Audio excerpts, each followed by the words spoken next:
no longer cry. So much has been taken from them that even tears, the natural mechanism for coping with grief, have dried up. Tskhinval is now a city burning with anguish, a city of desolate mothers.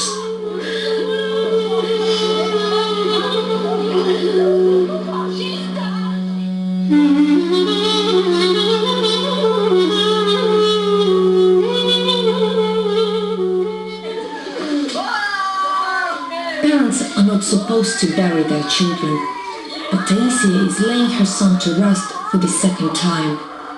Even in this city soaked in grief, her story is heartbreaking. Show this to Georgian mothers. Why did they let their sons come here? Why did they let them kill my boy? What have I done to you? Taisia's son, Georgi, was her biggest source of pride. Young and handsome, he just finished medical school and found a job at a dental clinic in Moscow. Last month, Taisia bought him this medical outfit. Look at what I have brought to you.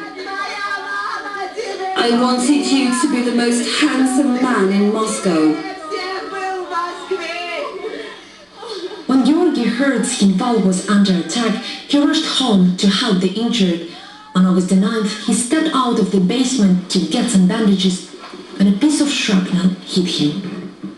Georgi died instantly, but the suffering his mother would have to endure had just begun. For the next 3 days, she remained trapped in the basement with her son's body lying next to her. This is the basement where Taisia spent the most horrifying days of her life. Surrounded by children and the injured, she couldn't even cry. Meanwhile, death was slowly taking over the body of her dear boy. Like Georgi, hundreds of Tskhinval residents were crushed by grad, or hail, multi-rocket launch systems, given the nickname for the atmospheric phenomenon. Indiscriminate and plentiful, these killing machines beat Tskhinval to a pulp. They were killed by grad, a mother and daughter. It was definitely grad, because it tore off the mother's head. And the daughter, she doesn't have a leg. The Georgian rockets didn't just kill, they also mutilated their victims beyond recognition. Vyacheslav Mami has worked at Tskhinval's morgue for more than 30 years, but he had never seen such badly disfigured bodies before. The only way you could identify most of the bodies was by their clothes or some documents. The mutilation was so extensive and so multiple that when my own colleagues received them, I didn't recognize them.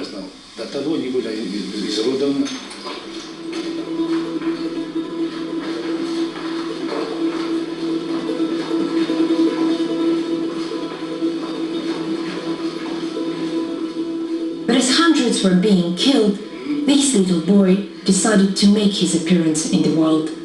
His mother Shurana was taken to hospital on the eve of the Georgian assault. She wanted to labor hours after the bombardment began. The heavy shelling went non-stop.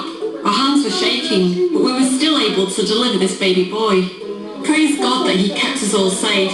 You know, you can't completely annihilate Ossetians. Shurana is still so traumatized she can hardly speak. She's still too frail to leave the basement where her son was born, but her family doesn't know where she is. I still don't know what happened to my family. My husband went fighting, but thank God my baby's okay.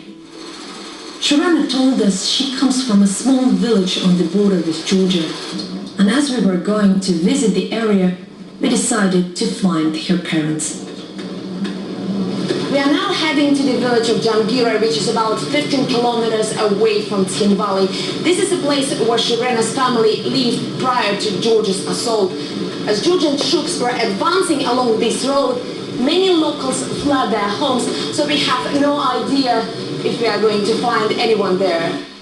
When we reached Shrevena's village, it appeared to be completely deserted. The women and children had left, only the man stayed behind. Shrevena's father was at home. When we told him he had a grandson, he broke down in tears. My daughter left a week ago, and since then we haven't heard a word about her. We prayed for her to stay alive. Her mother went to Tskhinval to look for her. This is their first grandchild, and the family has long anticipated his arrival. Shrevena's father made this traditional South Ossetian cradle. He has already chosen a name. I want him to be named Gimurat. I want him to become a good man. But such family reunions are rare. The war caught many people off guard, allowing some to flee and trapping others in their basements, tearing families apart and forcing mothers to fear the worst. My son is there. My daughter's also in Tskhinval. I don't know what will happen to them. I just don't know what to do. Having fled the bombardment, these mothers couldn't escape the desperation of not knowing whether their children were still alive. When the French foreign minister came to visit a refugee camp in Russia, the hopeless women just wouldn't let him go. They don't spare anyone. Innocent people die. Please help us. Please help us if you can. Please help our boys, please. Meanwhile, what was happening in Tskhinval was worse than anybody could have imagined. Death in its ugliest form was striding over the city, leaving rotting bodies on the pavements. A large family used to live in this house. Two of them, a young woman and her 5-year-old son, managed to escape, while the grandparents and a teenage boy stayed behind. When the bombardment began, people in this house were still sleeping. You can see their bed is still undone. When the first missile struck their home, they rushed to the yard, and it was there that the second missile hit and killed them all. The traces of blood map out their lost movements. The three were buried in their own yard, among the corn stamps and tomato plants. The neighbors couldn't drive into the cemetery because the fighting was still going on, but neither could they leave the bodies out here. It's a matter of honor for South Ossetians. You have to bury the dead.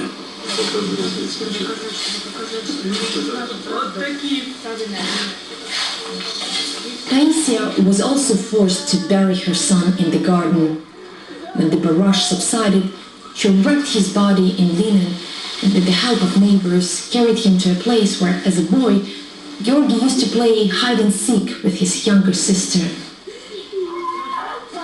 She's now 18, and the only reason for her mother to carry on. They will have to go on, at least for the sake of their daughter. Her entire future is now at stake. Days after the bombardment ended, Taisia and her relatives exhumed Georgi's body to give him a proper funeral. And as his coffin was lowered into the grave, 2 more families arrived at the cemetery to bury their sons. Unacquainted before, these mothers are now bonded by their black veils.